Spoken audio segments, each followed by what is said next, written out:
Olá, meus alunos do Colégio Militar de Manaus. Bem-vindo ao AVA do Colégio Militar de Manaus. Nós vamos para mais uma aula de História da Arte. Meus alunos do segundo ano, mais uma aula de História da Arte.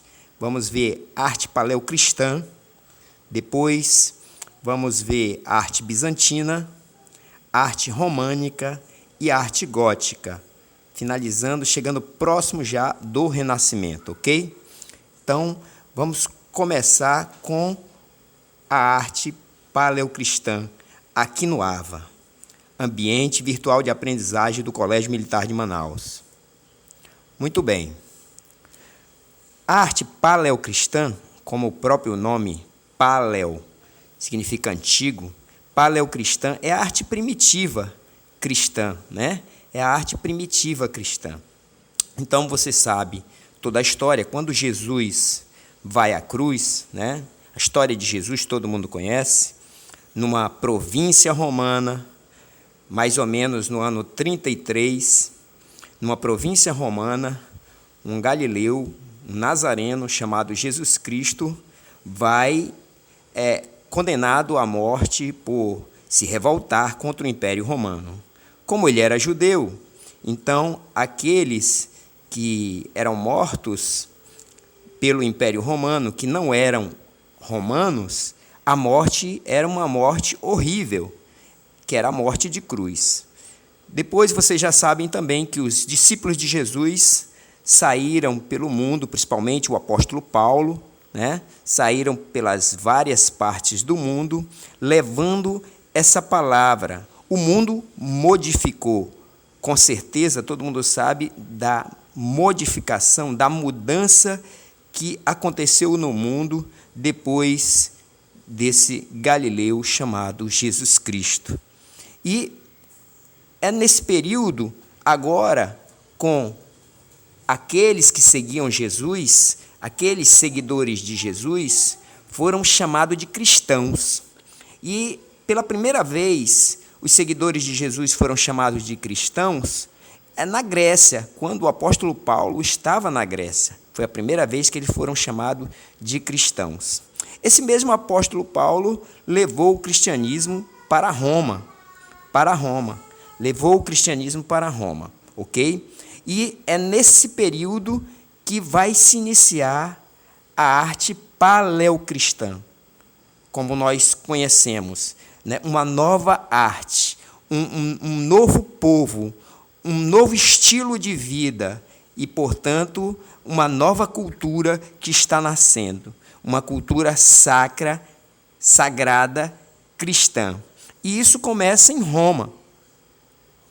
E os cristãos em Roma, a maioria eram pessoas simples, pessoas humildes, né? O cristianismo começa com pessoas humildes. E em Roma, principalmente no ano 64, nós temos lá como imperador Nero. Vocês conhecem também a história de Nero. O imperador Nero, que se considerava um artista, ele incendiou Roma. E o incêndio de Roma, né, era porque Nero queria fazer uma nova cidade. Queria incendiar totalmente Roma para construir Nerópolis, uma nova cidade. Muito bem, mas os planos de Nero deu errado. E logo ele tinha que culpar alguém. E Nero passou a perseguir os cristãos e culpar esses cristãos de eles terem incendiado Roma. Muito bem. Os cristãos, já que desde Jesus Cristo eram tidos como alguém que era revoltado contra o Império Romano, eles se escondiam nos subterrâneos de Roma. Os cristãos em Roma se escondiam nesses subterrâneos que eram chamados de catacumbas, como essa que nós estamos vendo aqui, as catacumbas de Priscila, em Roma, no século II. Aqui é onde os primeiros cristãos começavam a se reunir, escondidos das perseguições, principalmente dos imperadores romanos ou dos romanos.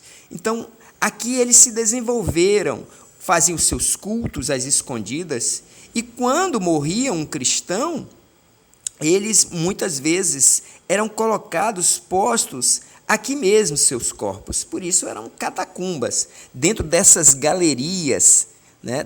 Galerias no subterrâneo de Roma. Ok? Então, aqui se desenvolveu as primeiras formas de pinturas ou de pequenas esculturas, de túmulos, a respeito do cristianismo, a respeito daqueles que eram cristãos.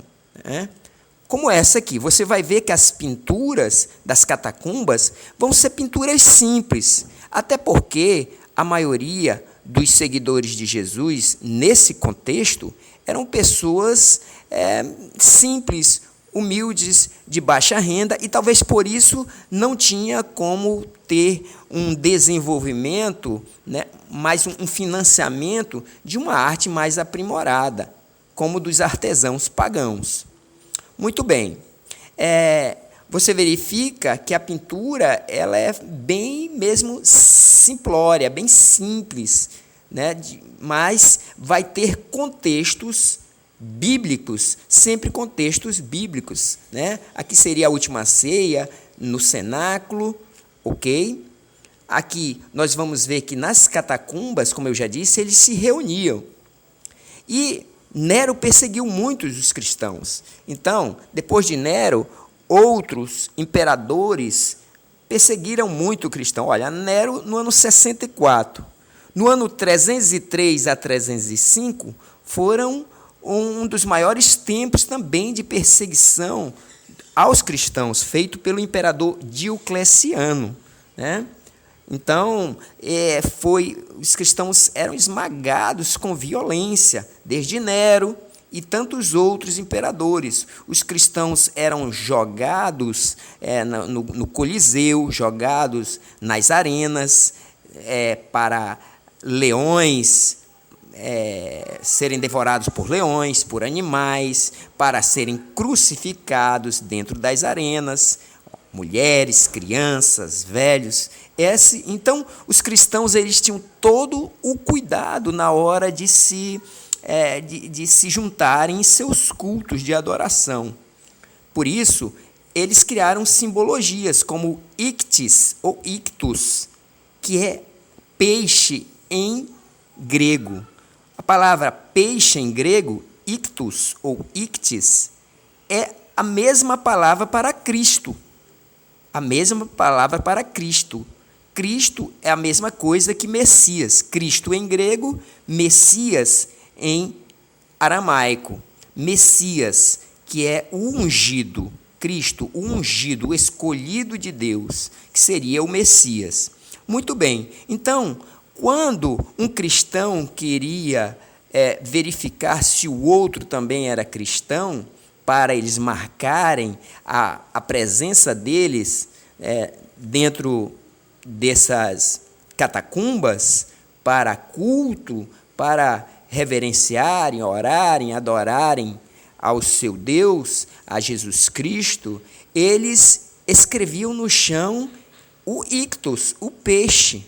Se fosse uma pessoa que não era cristã, não ia entender nada e tudo bem, não ia acontecer nada. Mas se fosse outro cristão, ele desenhava no chão com a vara e o outro desenhava o mesmo peixe, ictus, também do outro próximo do dele. Então, ele já sabia que ambos conheciam e faziam parte da fé cristã. Então, ambos poderiam dizer um para o outro onde seriam as reuniões.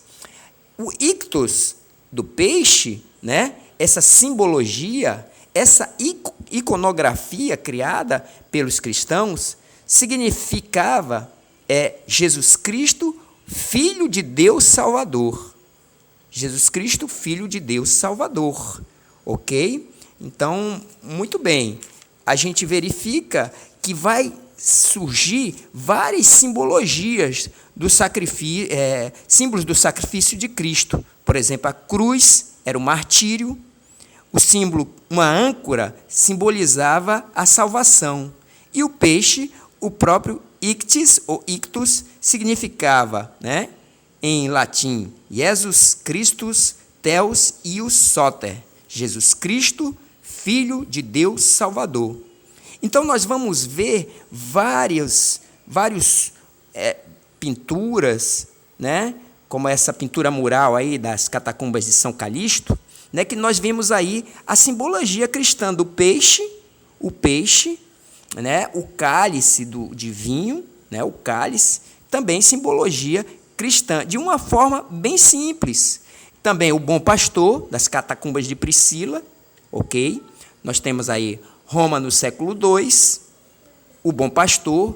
Essa pintura foi encontrada nas catacumbas de Priscila. Você vê que a história bíblica diz que Jesus Cristo é o bom pastor e que cuida das ovelhas, ok? Então você já verifica o nascimento de uma cultura artística sacra voltada para o cristianismo. Temos aí a mais antiga imagem conhecida de Maria com o menino Jesus, também do século II, catacumbas de Santa Priscila também, de Priscila, em Roma, ok? E você vê que a pintura são pinturas simples, como eu já disse. Essas pinturas cristãs só vão ter uma pujança maior, um poderio maior, quando o Império Romano, que é o Império Bizantino, vai se tornar cristão. Isso mais lá na frente, já a gente vai ver. Temos aí uma cena também, nas catacumbas, que coloca a mulher que tocou nas vestes de Jesus, a mulher que sofria, né, de uma hemorragia, e ela viu Jesus entre a multidão e ela imaginou: há 12 anos que eu sofro dessa hemorragia, se eu tocar pelo menos nas vestes dele, ela foi curada.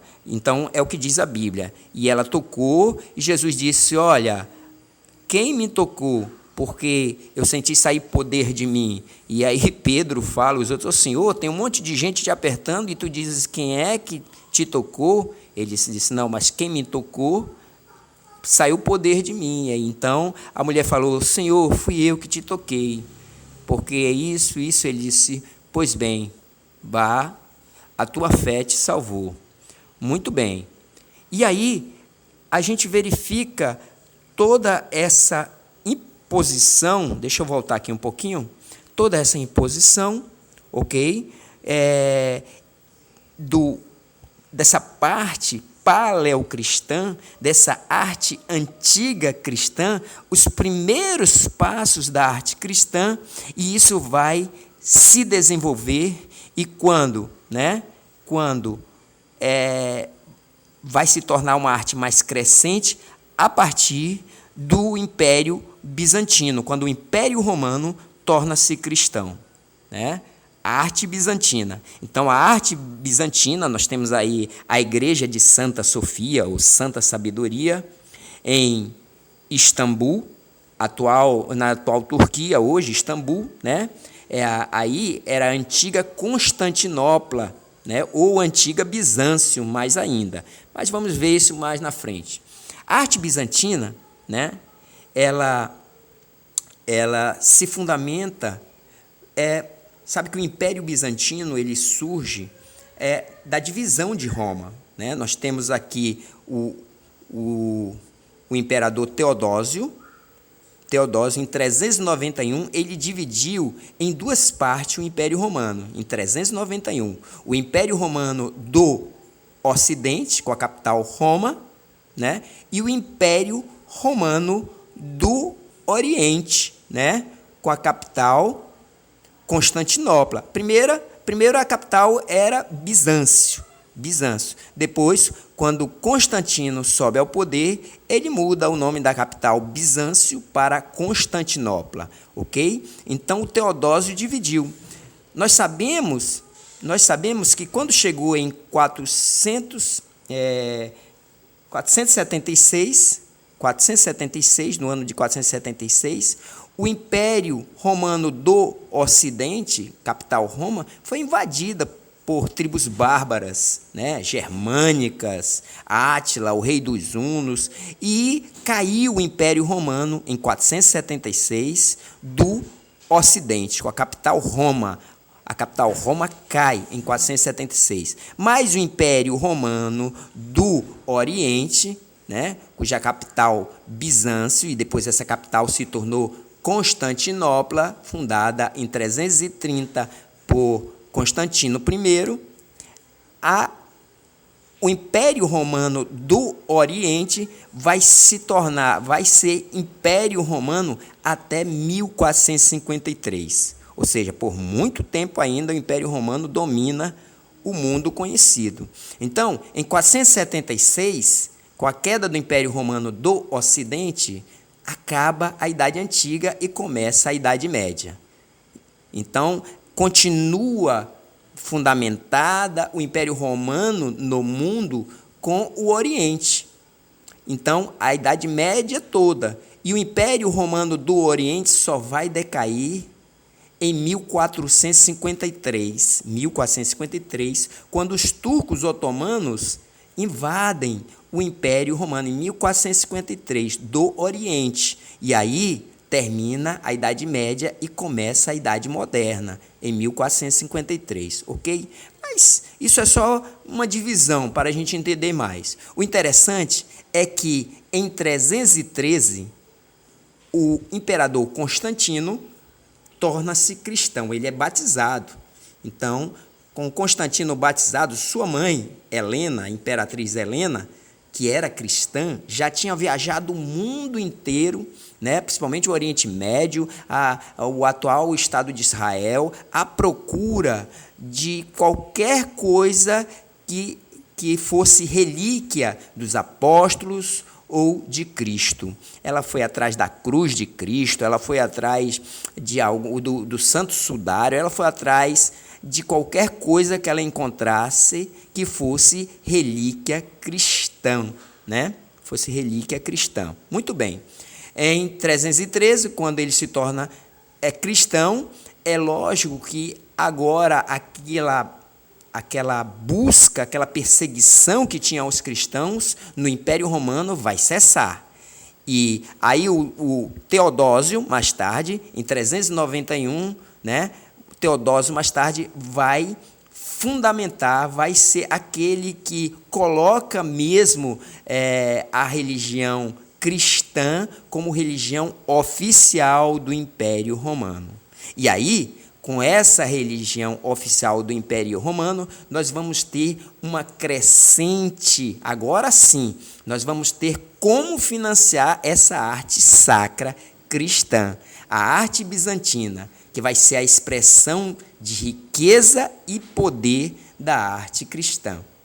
O imperador, nessa arte, né, que a gente vai ver principalmente com outro imperador, aqui esse desenvolvimento da arte cristã, que foi Justiniano, certo? Justiniano é que vai dar fundamentos para a nova arte cristã, a arte bizantina. Expressão de riqueza e poder. O imperador é considerado sagrado, com poder temporais e espirituais, e as pinturas até evocam, trazem de volta, não tanto quanto igual, mas a lei da frontalidade, ok? A lei da frontalidade dos egípcios, né? Então, o imperador vai ser posto como um ente, um santo sagrado. São Justiniano, né? E todas, a imperatriz e assim aqueles que são do império. O próprio Jesus Cristo é visto como um rei, um imperador. Isso vai fazer com que também as antigas basílicas, os antigos prédios romanos vão se tornar as basílicas, vão se tornar as igrejas dessa época, né? Dentro desse sentido, o panteão romano, essas basílicas que antes elas serviam principalmente para guardar as imagens dos deuses pagãos, vai ter um certo sincretismo também dentro dessa ideia das imagens. Agora, aqueles deuses pagãos vão ser modificados, alterados, né? Um certo sincretismo, uma mudança por imagens concernentes às figuras do cristianismo. ok? Então, nós temos aqui uma imagem, por exemplo, uma ilustração do livro de um anjo, né, que mostra o modelo da Hagia Sophia para Justiniano, em uma visão. Então, a Hagia Sophia é exatamente a igreja, a Basílica de Santa Sofia, Santa Sabedoria, né? Sofia, sabedoria, ok? Então, Basílica de Santa Sofia, aquela que a gente viu no começo lá, reconstruída sob supervisão pessoal do imperador Justiniano, tá? Fica antigamente na antiga Bizâncio, que depois se tornou Constantinopla, e hoje é a atual Istambul, na Turquia. Temos a Basílica de Constantino de Treveris, ok? Basílica de Constantino em Treveris, aqui na Alemanha, ok? Aqui é na Alemanha, antiga Prússia, e você vê como eram feitas essas basílicas, que antes eram construídas, eram feitas como locais de panteão romano, né, para colocar os deuses, ou eram prédios públicos romanos. Temos aí o imperador Justiniano. Você vê a lei da frontalidade. Por quê? Por que lei da frontalidade? Porque o imperador era visto, olha a auréola aqui, essa auréola era colocada naqueles que eram santos, considerados sagrados. O imperador era considerado sagrado, santo. Então, ele é visto de frente pela lei da frontalidade, porque era uma forma, a lei da frontalidade era uma forma de respeito, de expressão da figura do imperador. Mosaico com imagem de Justiniano, Basílica de São Vital, Ravenna. E o que era mosaico? Mosaico é desde já da arte romana. Você verifica lá da arte da Roma Antiga, eles desenvolveram essas pedrinhas coloridas que vão juntando e formando as figuras. Essas pedrinhas coloridas são os mosaicos, né? Temos aqui o imperador Justiniano, mosaico na Basílica de São Vital, em Ravenna, ok? Você vê aqui que também a lei da frontalidade funciona, vê a auréola no imperador, como ele sendo diferente dos demais, ele é sagrado. Você vê que os outros não têm auréola, o imperador é considerado sagrado, né? Temos aqui a imperatriz Teodora, esposa, consorte de Justiniano, ok? E Teodora aqui, a imperatriz também com auréola, porque ela é imperatriz, considerada santa, sagrada. Imperatriz Teodora e sua corte, mosaico na igreja de São Vital, em Ravenna, Itália. Ok? Outro mosaico aqui, ok? Também do Império Bizantino, ok? E a gente fecha mais ou menos o Império Bizantino, ok? E vamos para a arte românica. Muito bem, com o desenvolvimento do Império Bizantino, né, logo depois, já na Idade Média, nós vamos ter o desenvolvimento, principalmente na arquitetura, vai se pegar os prédios, como eu já falei antes, que antigamente eram prédios públicos romanos, e a igreja teocêntrica, toda poderosa, agora, ela vai tomar de conta desses locais, que antigamente é interessante falar também que a igreja que nasce lá no Império Bizantino, essa igreja, né, como nós conhecemos, a igreja, ela se divide, e depois a igreja quer voltar para Roma, né?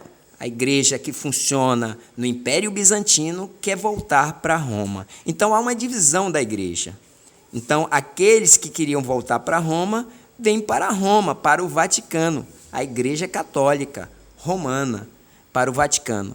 Os outros, que eram contrários, os patriarcas, né, do Império Bizantino, ficam mesmo no Império Bizantino, na Grécia, em outros locais. E surge, então, a Igreja Ortodoxa Grega. Então, ela se divide em Igreja Ortodoxa Grega e a Igreja Católica Apostólica Romana. Então, dentro desse ínterim, a Igreja, de certa forma, se divide. E na Europa, a Igreja vai ficar cada vez mais toda poderosa, né? Toda a Idade Média, a Igreja vai ter muito poder, certo? Então, os prédios públicos romanos, anteriormente, todos vão ser adequados para se tornarem igrejas, basílicas, mosteiros, né? Abadias, locais pertencentes à igreja. Então, essa mudança, principalmente na arquitetura, na pintura, na escultura, também dos prédios romanos para se tornarem parte da Igreja Católica, então, vai ser chamada de arte românica. Não confundir nem com romantismo, não tem nada a ver com romantismo, não é a arte romântica, nem a arte romana. A arte romana é a arte da Roma Antiga. A arte românica é essa arte que depois do Império Bizantino, Roma, né? A Igreja Romana vai pegar aqueles prédios antigos romanos e torná-los parte da igreja, vai adequá-los para torná-los parte na igreja. Você vai ver muito isso no filme O Nome da Rosa, de Umberto Eco. O livro, O Nome da Rosa, e temos o filme também, O Nome da Rosa, do Umberto Eco. Você vai ver várias arquiteturas românicas. Ok? Então, a arquitetura românica, né, ela vai se desenvolver de uma forma horizontal. Como horizontal, professor? A arquitetura românica, ela vai ser como uma fortaleza, as paredes muito pesadas, muito espessas, como uma fortaleza. Então, se as paredes eram grossas, espessas demais, não tinha como fazer essa arquitetura tão alta, porque senão estava, de alguma forma, essas paredes poderiam cair, certo? Essas paredes, então, eram uma arquitetura horizontal e não vertical, uma arquitetura horizontal, né? Horizontal, não para cima, mas horizontal, ok? Então, a gente verifica aqui que essas paredes, por serem frágeis, elas estavam fundamentadas nessas abóbadas aqui, ó, como a abóbada de berço, tá? O que é uma abóbada? Nós temos aqui o arco romano, e esse apoio aqui do arco romano é que são as abóbadas, tá? Então temos a abóbada de berço e a abóbada de aresta. Abóbadas de aresta. Só depois, com a criação da abóbada de aresta, é que nós tivemos um desenvolvimento maior em resguardar, em proteger esses tipos de construção, para que elas não caíssem. Com as abóbadas de aresta, foi fundamental para isso, ok? Então, temos exemplos aí de arquitetura românica, ok? Outra arquitetura românica, bastante espaço por dentro do interior, ok? Temos exemplo de pintura românica no altar da igreja de Santa Maria de Avià, em Barcelona, Espanha. Verifique que nessa época a maioria das pessoas não sabiam ler, e mesmo que soubesse, só podia ler em latim ou no original grego, a Bíblia. Então, como a maioria das pessoas não sabiam ler, a igreja se utilizava de pintura para ensinar as Sagradas Escrituras, né? A maioria das igrejas eram feitas vários painéis esses feitos com afrescos, que era feito direto na parede, com estuque, direto na parede, com cal, né? E, enfim, É por isso que o nome era afresco, porque enquanto estava fazendo o reboco da parede, fazia-se também as pinturas, ok?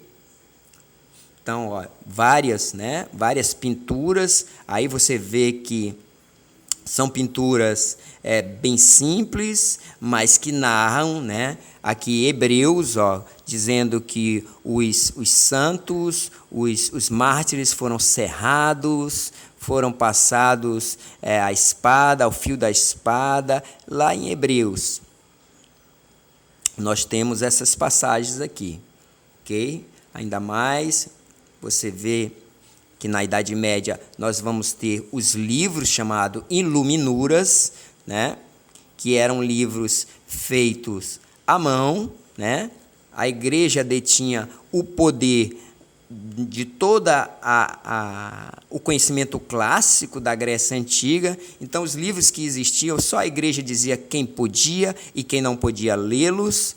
E os monges da igreja, eles, não existia imprensa ainda, eles faziam as iluminuras, que eram as cópias, manualmente as cópias daqueles livros. E as suas capas, os seus desenhos eram feitas com tintas à base de ouro e à base de prata.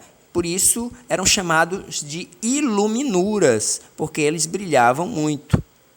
Eles brilhavam muito, ok? E naqueles livros que não era qualquer um que podia ler, eles botavam veneno nas bordas, porque o desavisado, quando ia ler escondido, ia querer umedecer na língua o seu dedo para paginar e morria. Foi o que aconteceu no livro, né, do Nome da Rosa, do Humberto Eco. Era exatamente o motivo das mortes das pessoas que estavam morrendo lá no mosteiro, né, porque estavam lendo livros que para a igreja eram livros insanos.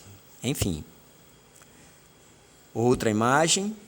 E temos agora, né, com a passagem, a saída, o término da arte românica, lembrando, não confundir românica com romana, nem com romântica, mas nós vamos ter a arte gótica. A arte gótica, ela surge no momento em que o mundo europeu está se desenvolvendo muito, principalmente as monarquias. As monarquias estão ficando mais fortalecidas. E essas monarquias estão se tornando mais fortalecidas devido às grandes navegações. As grandes navegações vai fazer com que surja cidades mais evoluídas na Europa. Então, as grandes navegações vai trazer muito ouro, muita prata, muitas riquezas para as cidades europeias que se desenvolvem. E nisso também cresce uma nova classe que é a burguesia, os comerciantes, os altos comerciantes, o burguês começa a se desenvolver. Todo esse dinheiro das grandes navegações, esse desenvolvimento das cidades, vai fomentar, vai fazer com que burgueses financiem essa nova arte, a arte gótica. Então, nós vamos ver agora tanto o clero fortalecido, porque vai ter uma burguesia que fomenta para que eles possam produzir melhores outro tipo de arquitetura, não mais só a românica, e nasce a arquitetura gótica, certo? Então, como essa aí, Catedral de Milão, na Itália, é um exemplo de arte gótica. Gótica vem dos godos ou visigodos. Godos e visigodos eram povos bárbaros, vikings, né?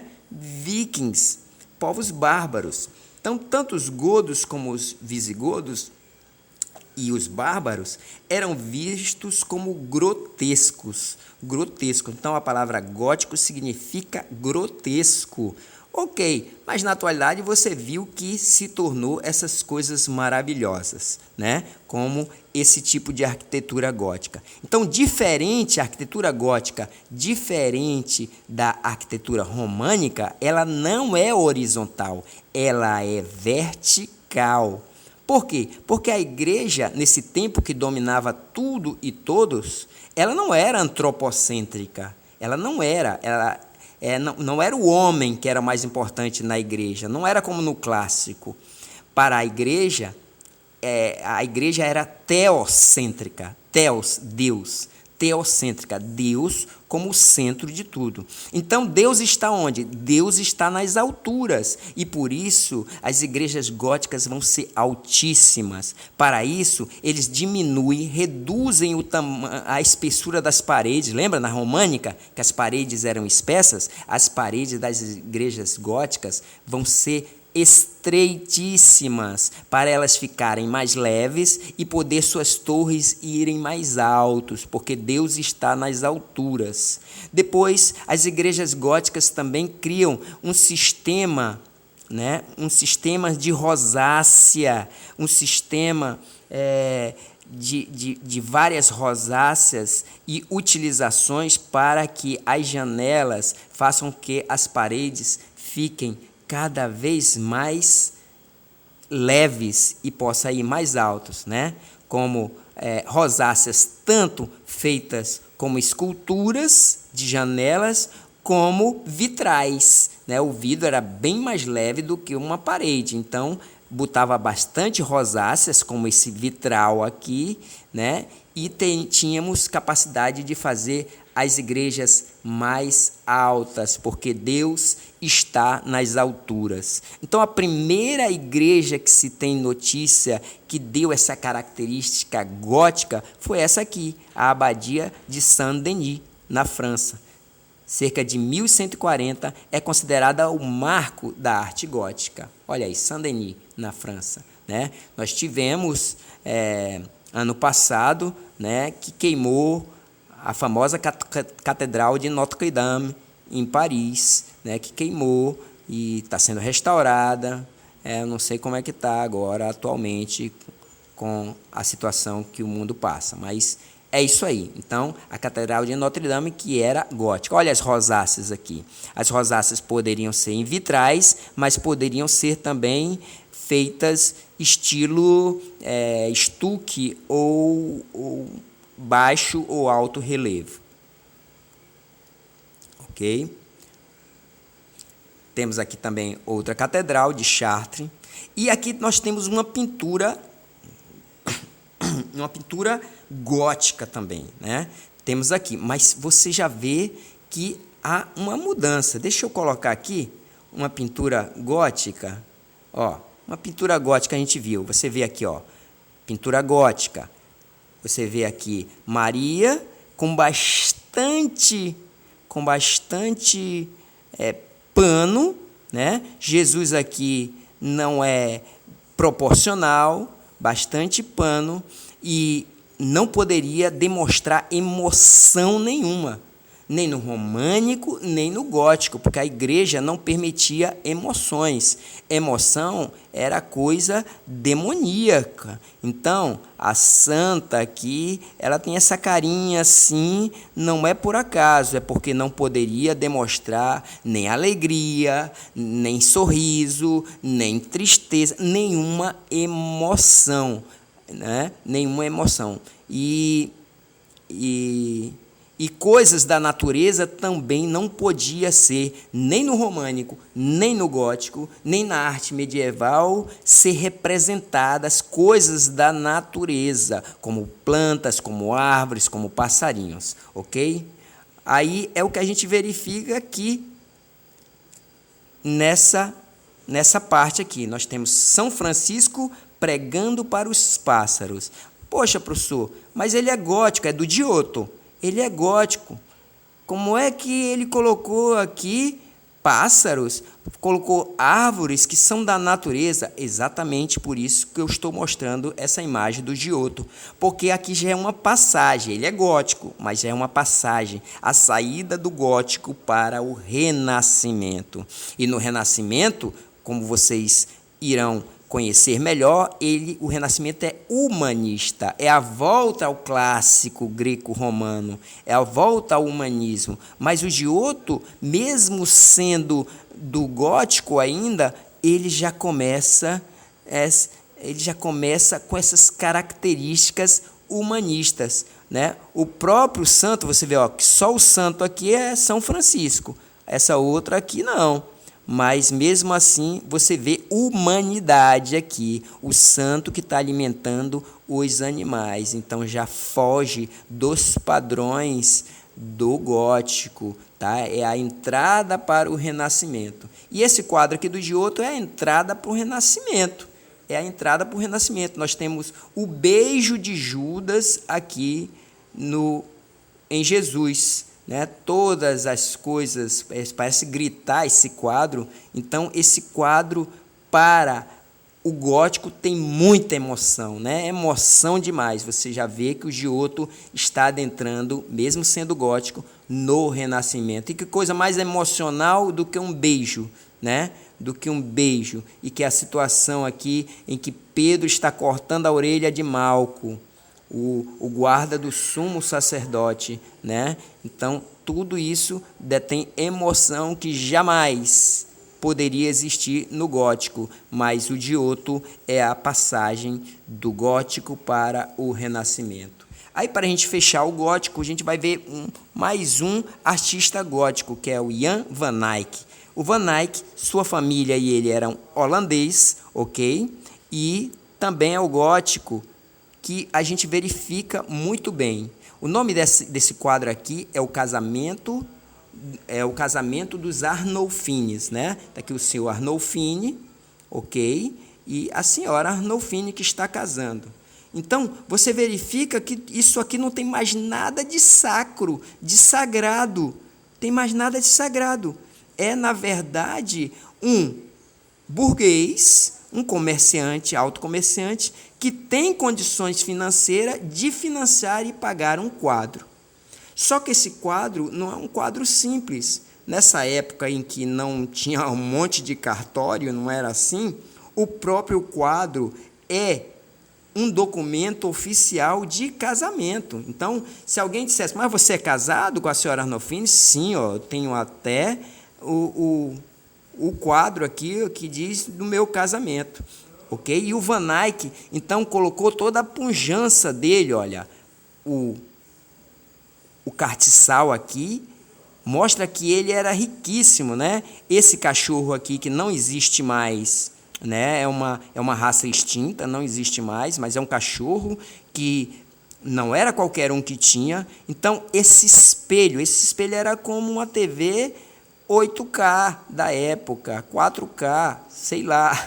Esse espelho não era qualquer um que tinha, né? Esse espelho aqui era muito importante, ok? Então, veja bem, parece, como é que pode que essa mulher esteja casando agora e ela já está grávida? Não, ela não está grávida. Para todos os efeitos, esse é o tipo de vestido de noiva da época. Já pensou nessa época casar grávida? Não podia.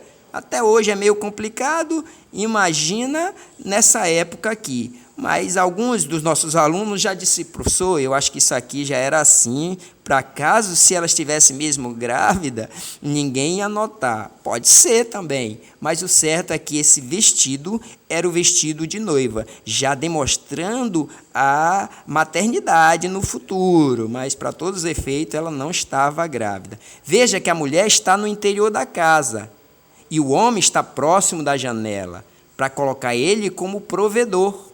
Ele é aquele que vai sair para o trabalho, é o provedor. Veja que aqui na janela também tem maçãs, sei lá, laranja, algumas frutas. Isso é para dar a ideia do fruto proibido, do fruto do casamento, da união do marido e mulher, lá no Éden de Adão e Eva, ok? Aí você verifica aqui que aqui tem escrito também, olha. Então, o Van Eyck, ele fez exatamente, olha lá atrás, olha, exatamente dá para ver por trás dele as pessoas, inclusive o Van Eyck, que eram os padrinhos, que eram as pessoas, né, que iriam colocar como verdadeiro.